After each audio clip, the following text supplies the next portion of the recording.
आज ही Doubtnut app download करें। Doubtnut पर होगा अब आपके सभी मैथ्स, केमिस्ट्री, फिजिक्स और बायोलॉजी डाउट्स का सफाया। बस अपने क्वेश्चन की फोटो खींचो, उसे क्रॉप करो और तुरंत वीडियो सोल्यूशन पाओ। Download now.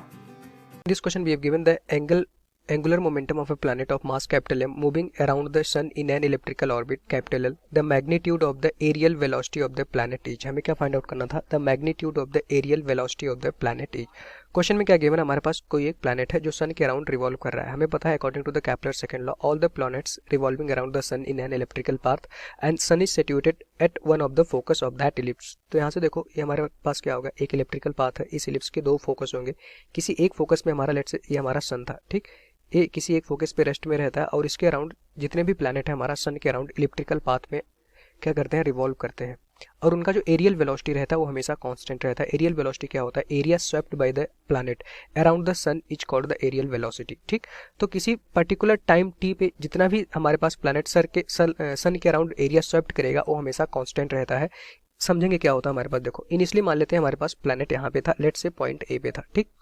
एट यहाँ से मोशन कर रहा होगा स्टार्ट करते हुए, लेट से हमने पॉइंट बी पे प्लैनेट पहुंच गया और देखो पॉइंट ए से बी तक जाने में इसको टी टाइम लगा और वो जो हमारे पास टाइम टी है वो बहुत कम है। कितना टाइम हमने बहुत वेरी लेस मान रखा है, ठीक। इसको लिख सकते हैं वेरी वेरी लेस। टाइम जो हमारा ए से बी तक जाने में है वो बहुत कम लगा, ठीक।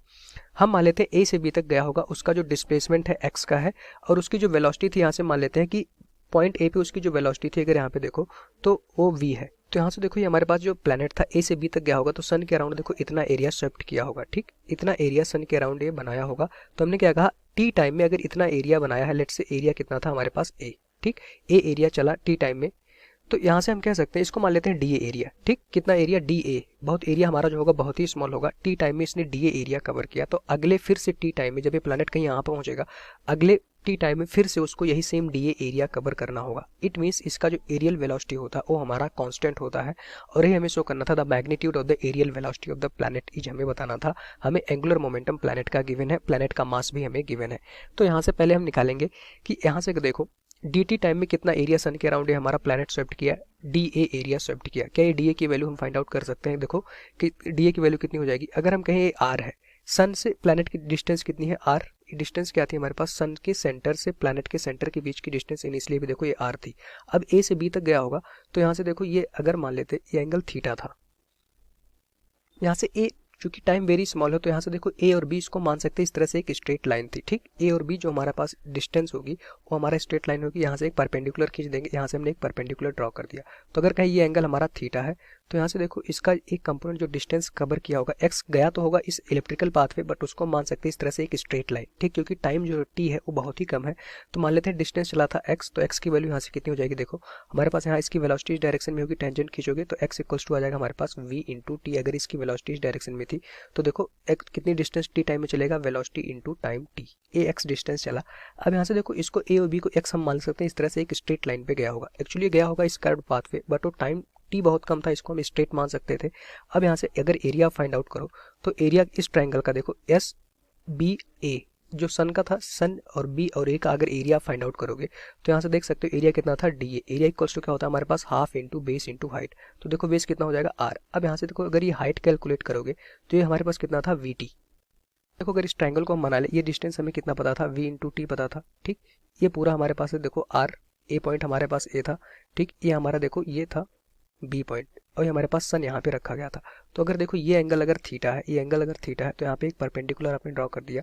तो ये देखो ये वी टी लेंथ थी, इसके कंपोनेंट करोगे तो एक आ जाएगा हमारे पास वी टी कॉस थीटा और एक आ जाएगा हमारे पास वी टी साइन थीटा। तो ये जो हमारे पास लेंथ थी इसकी वैल्यू कितनी हो जाएगी? देखो we T sine theta. Clear हो गया? तो यहाँ से देखो परपेंडिकुलर जो हाइट थी, सॉरी बेस इंटू हाइट होता है तो हाइट की वैल्यू कितनी हो जाएगी? V T sine theta. A आ गया हमारे पास D T, sorry T time में जो डी ए एरिया स्वेप्ट किया था प्लैनेट ने अराउंड द सन उसकी वैल्यू ये हो गई। अब यहाँ से इसको डिफरेंशिएट कर देते हो विथ रिस्पेक्ट टू टी, क्योंकि हमें यही तो फाइंड आउट करना था rate of change of area जो होता है वो हमारा एरियल वेलोसिटी होता है। तो देखो D A divided by D T ये हमेशा क्या रहता है? कांस्टेंट रहता है। तो यही हमारा एरियल वेलोसिटी के इक्वल हो जाता है D A by D T, ठीक। हमने क्या कहा था? हर सेम टी टाइम में कितना एरिया ये प्लैनेट कवर करेगा? डी ए एरिया कवर करेगा। It means D A by D T क्या होगा? हमारा कांस्टेंट रहेगा और यही हमारा एरियल वेलोसिटी होता है। तो इसकी वैल्यू आ जाएगी हमारे पास हाफ आर। अब यहाँ पे देखो v इंटू यहाँ पे हमारे पास साइन थीटा बाहर आ जाएगा और t का डिफरेंशिएशन t के रिस्पेक्ट में कितना हो जाएगा? 1। तो यहाँ हमारे पास आ गया D A by D T equals to उसकी वैल्यू आ गई half R v sine theta. ठीक, अब यहाँ से ये आ गया, इसको हमें किसके टर्म्स में लिखना था, एंगुलर मोमेंटम के टर्म्स में लिखना था। अब हमें पता है कि एंगुलर मोमेंटम इक्वल्स टू क्या होता है, देखो L इक्वल्स टू हमारे पास होता है capital M mass of the planet into r cross v। ठीक, r क्या था, किसी भी मोमेंट में प्लैनेट और सन के बीच की डिस्टेंस। अगर ये क्रॉस साइन हटाओगे तो देखो L इक्वल्स टू क्या हो जाएगा हमारे पास, m r v sine theta. Clear हो गया, तो यहाँ से हमारे पास एंगुलर मोमेंटम आ गया। अब अगर इस टर्म्स को देखो और अपना dA बाई dt देखो, तो यहाँ से हम क्या कर रहे हैं कि अभी एक ऊपर नीचे इसमें हम कैपिटल L से मल्टीप्लाई कर देंगे, सॉरी कैपिटल M से, तो dA बाई dt इक्वल्स हो जाएगा हमारे पास हाफ इंटू, हम क्या कर रहे हैं ऊपर नीचे कैपिटल M से मल्टीप्लाई कर दे रहे हैं, देखो इसकी वैल्यू हो जाएगी half m r v sine theta divided by यहाँ पे आ जाएगा हमारे पास कैपिटल M। देखो m r v sine theta की जगह पे हम क्या लिख सकते हैं, एंगुलर मोमेंटम, किसका, प्लैनेट का। तो देखो उस मोमेंट में उसका एंगुलर मोमेंटम कितना हो जाएगा, half m r v sine theta. ठीक, तो यहाँ से इसको देख सकते हो dA divided by dt is equals to आ जाएगा हमारे पास L divided by 2 into M. यही हमारा क्या था, areal velocity. dA by dt को हम क्या बोलते हैं, एरियल वेलोसिटी, और उसकी वैल्यू कितनी आ गई, L divided by 2m। L क्या था, एंगुलर मोमेंटम। यही हमारा इस क्वेश्चन का आंसर हो जाएगा। तो यहाँ से देखो अगर ऑप्शन देखो तो ऑप्शन 4 राइट आंसर होगा, L divided by 2m। Thank you. Class 6 से 12 से लेके नीट, IIT, जेई मेंस और एडवांस के लेवल तक 10 मिलियन से ज्यादा स्टूडेंट्स का भरोसा। आज ही डाउनलोड करें डाउटनेट ऐप या व्हाट्सएप कीजिए अपने डाउट्स 8400 400 400 पर।